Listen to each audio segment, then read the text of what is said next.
Hello, what's up? What's up? WP here. So we need to discuss First Lady, the ex-wife of the second ex-wife I'm speaking of. How did you guys meet, Keon? Tell me. Well, she definitely didn't have the potential Erlene had. And we definitely wasn't in school. Okay. I met her at a restaurant. Okay. And it was only one seat in the whole restaurant. So I asked this girl, I said, can I sit next to you? Her first words to me ever was, well, as long as don't no girl come out of the bathroom trying to fight me, you can sit down. I said, ooh, I love her. Like I like this girl. And I said, as long as, because the seat is open, so where the dude at? Right. You know, and she's like, ain't no dude here. This girl had on styrofoam flip-flops. She had on workout pants. Sounds about and right. She had just got her toes done and she was getting ready to have a business meeting. I love and so I said to her, I said, well, what's your number? She said, well, you got a card? I said, no, I ain't got no card. I went over to the people and got the receipt paper. Yeah. And she said, leave me your number. I gave her my number. I gave her the church number. I gave her the fax number. I gave her the email. I gave her my mama number. I gave her my social security number. I gave her my bank account number.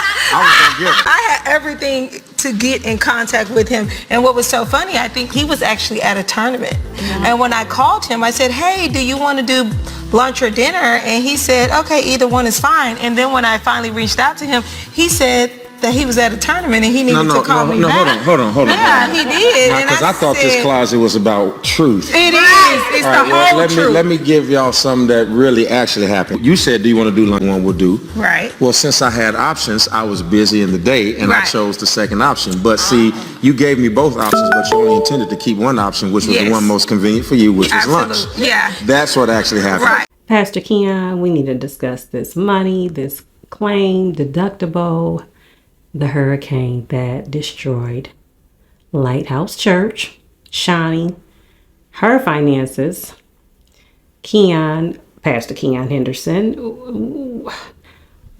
It appears that he's been giving financial gain lessons, financial wealth lessons, what God intended. He wants his church to be magnified with members who are millionaires. By chance, did Pastor Keon have a vision about the expansion, but to the point where he might try to possibly manipulate the mind? Amazon is rich because of your addiction. And yet, when it comes to the things of the Lord, everything is going to be done by prayer and supplication. No, the kingdom needs millionaires. I want everybody in here who ain't scared to type in the chat, I am a kingdom millionaire. I am a kingdom millionaire. And I'm going to go a step further. For those of y'all who don't want to type that long sentence, just type, I need money. I need money. I need money. I'm tired of seeing kids on my block with no shoes. I need money. Of dedicated, faithful members, possible, dedicated, faithful viewers, and those who even may not be viewing, but they're just dedicated to sowing into the ministry. But now it's on. Pastor Keon, in 21 days, although the days are steady going down, their study being dwindling, but who else may have been affected by the hurricane? Is this all about rebuilding the church? Because he said that the church was expanding in such a way that people were just coming in droves that he had to turn away. They had to turn away. The church itself had to turn away 700 to 800 people that could not be seated. Because, you know, there was such a thing coming up. Overflow. Let God use you. Especially if you're in the realm of God. And God did give you this vision. But did God really call upon the saints through what your word is, your teaching for you, Pastor Keon, to give a mastermind class? Because it almost seems like He's right. He's right in his mind. He's so right to the point, again, as a flashback, when he told the choir member snapping up the fingers to hush. He was so right, Pastor Keon, that his then ex-wife, he had to quiet her down so that he could tell the story right, how they met. And if you notice, he also had to describe how she was dressed, which, okay, great. You knew the type of flip-flops, to be detailed about it. You knew what type of attire she had on. You also knew that she had a business meeting because you two sat there and had a conversation. And all the time while you was on an interview, allegedly, you may have been planning for the divorce.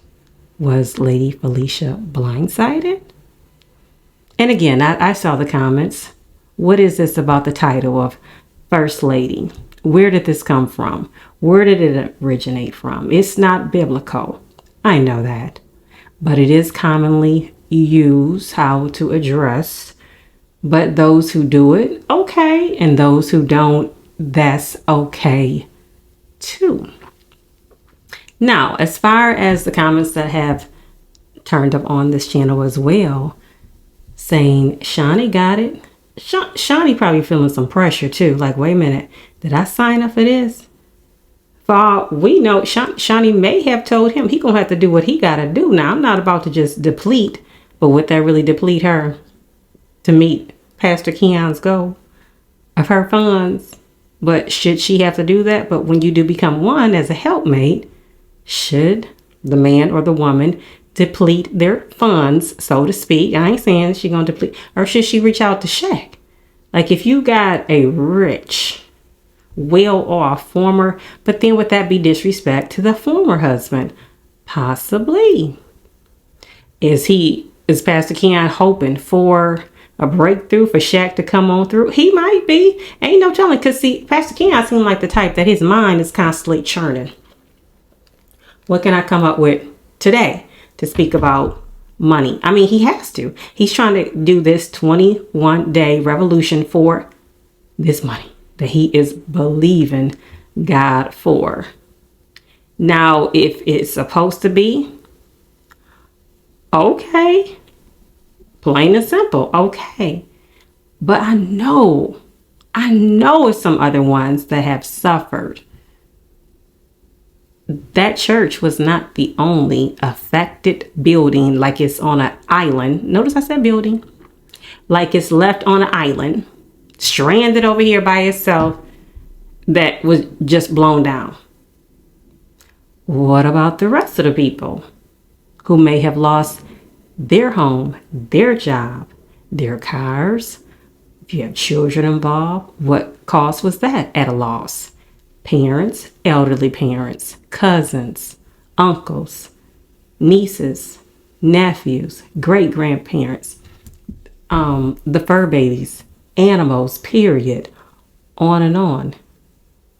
There potentially was a loss in a lot of different sectors, not just, but I understand people feel like they in a fight.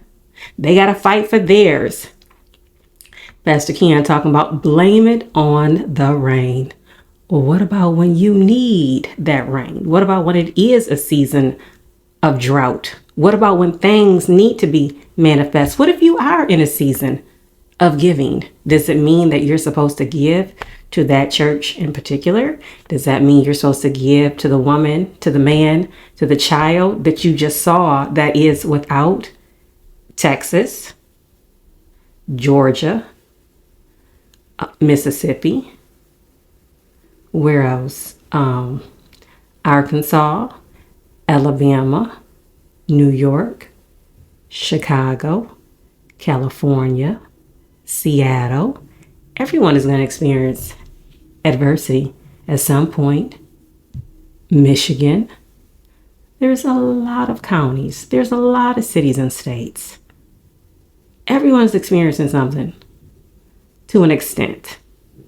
But if it's your last as well, because your mind is being transferred transformed under this micromanagement of a class, that you'll start to believe, oh, let me just go ahead and deplete life savings. Some people have done it. What has been the return when they needed help? Oh, but at the same time, if you're going to give, definitely be a cheerful giver and rejoice in it, because you have it to give. I've never taken a master class from a pastor on gaining wealth, being financially stable. The classes that I have wound up in, which I didn't even know it was going to be a class, I'm thinking by doing my research that it was Sunday morning worship. Oh no, the pastor brings out this financial advisor who wanted the church, whoever was there. I mean, it could have been your great grandma that you just met, that you just bringing to church for the first time. And she caught up in it. And she already having complications keeping her house. But y'all just had a talk in the family like, look, we got to help great grandma. But now the church asking, how do you well, some of this too. God wants us to use common sense and believe God for a breakthrough. You don't want great grandma out there on the street either. Because you get up in church with that testimony. Most churches don't even have testimony. And that's for a reason. Don't let too much attention go to the outside of the pastor and the first lady and their kids and the ones who's been sitting in the same seat for the last 30, 40 years, or the ones that's been carrying the church financially, that's really running the church, a part of the board. You better not have a testimony to stand up. Because yes, you are dressed appropriately, because you're the one that likes to get your praise and worship on. They feeling like you have a very disruptive spirit that is not of God, because you're gaining attention, you're gaining momentum. Oh, could they possibly want to be trying to start a church of their own? Dare not. Because see, some of these churches want to hold you back and suffocate you in your situation. But at a time like this, he need the money. He appears to be hired up for it. That's one of them situations. Somebody asked me, do you plan on giving? Pocket watch your own self. Be about your own business. Be focused on you and what you plan on doing. Be a doer of you. And if you choose to, that's your business. But be mindful. I'm talking to those who have an ear to hear right now. Just be mindful of what you are giving, if you do have it, if you don't. Because you just never know. Just because you may not have it to give that day, another day is coming. Another season is coming. And like I said, there's seasons sometimes that we operate in, that we elevate in. And we can't count nobody out, because not a lot of times we don't know who our blessing is going to come from. This is not talking about Pastor Keon. This is not taken away from him. But I'm just saying, open up your eyes, stay woke, encourage the Spirit to speak to you. Is this for me? And it very well could be. But regardless, when it's all said and done, continue to put on the whole armor of faith, to put on the whole armor of God. Be in His will. There is salvation at the cross. You are forgiven. Lay them burdens down. Go on with life. If that's the church for you, it's for you. If it's not the church for you, if you are looking for a church home, find one. Don't give up if you want to be in the church at a building. Do what's best for you. If you happen to have your holy moments inside of your quiet time room to read your Bible, you and your husband, your wife, your kids, y'all breaking down the Bible accordingly. Y'all like to go to Bible study. Do it. Everybody got to do what's best for them, even when it comes to money.